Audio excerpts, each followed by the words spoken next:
Yeah, hi all, welcome to part 2. This is set to drive 10 by the way at the moment. 1541 is set to drive 8. The reason is I want to be able to swap them, so I put a few programs on the 1541 and the same programs on the memory card there.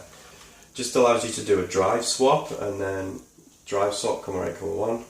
Switches them around, makes 1541 drive 9 and this drive 8. It's simply because, you know, when you've got like a multi-file game, so you say I would load something off there off drive 10 and then it would run, and then it looks for a file on drive 8, so it starts to access that, so it's a pain. So anyway, you can use drive swap off the floppy, off the SD card, whatever you want to do, run it, and now the SD card's drive 8.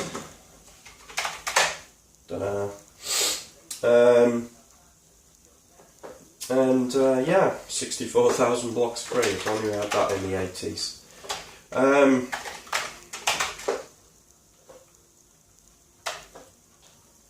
Just load something up.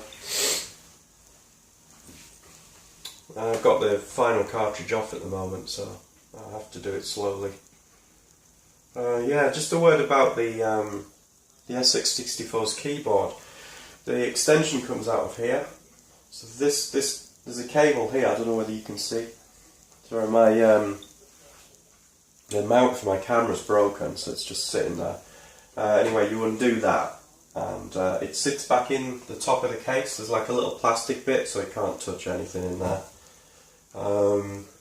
Just for storage, of course, just leave it on top of the case when you're not using it. Just run that. So let's just do a demo of the sound. This is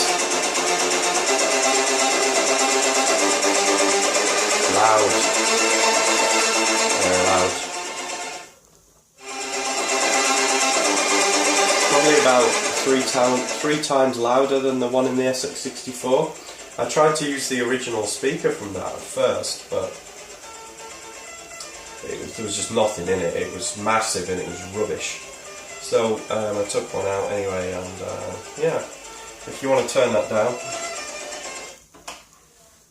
you should be able to listen to the sound through any monitor or any stereo, any hi-fi, whatever.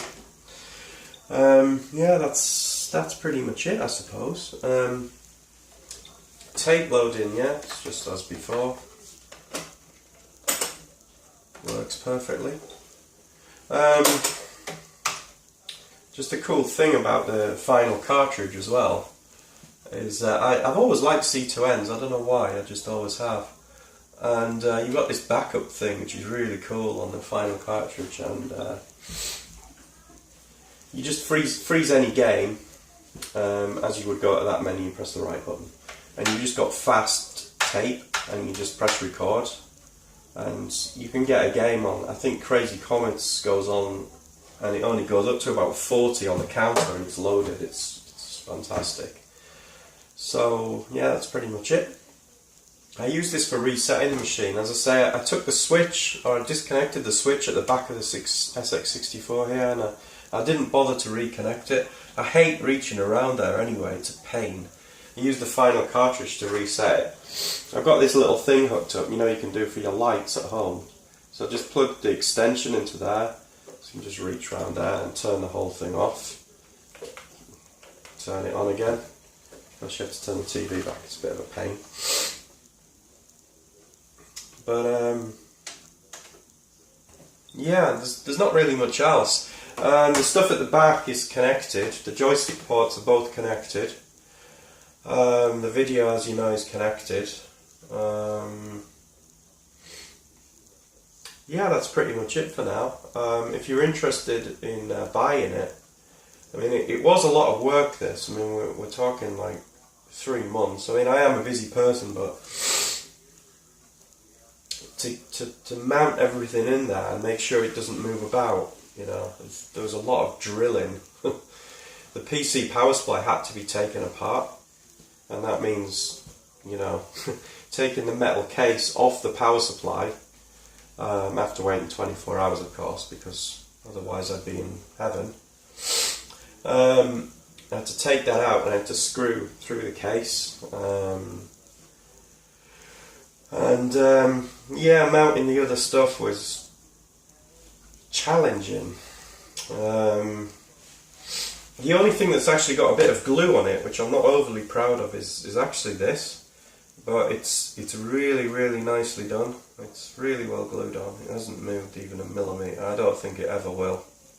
I used some pretty strong stuff there. It's got like a little top lip there. Kind of protects it from the sun, maybe. Yeah, well, that's it. As I say, if you're interested, get hold of me on amibay. CVM600p. Which is actually the name of my Commodore Amiga 600 project. It's actually going to be a laptop machine, the first ever Amiga laptop mounted in an original PC case using the original PC monitor, its original PC laptop screen. That has been on the go for about a year. But watch out for that, because that's going to be something I think pretty special. It's going to have working buttons and everything from the laptop itself. Even a working trackpad, which was like a major achievement, which uses the trackpad space at the front of the laptop. Anyway, I'm Gardner. This is the sx64 desktop. Thank you for watching.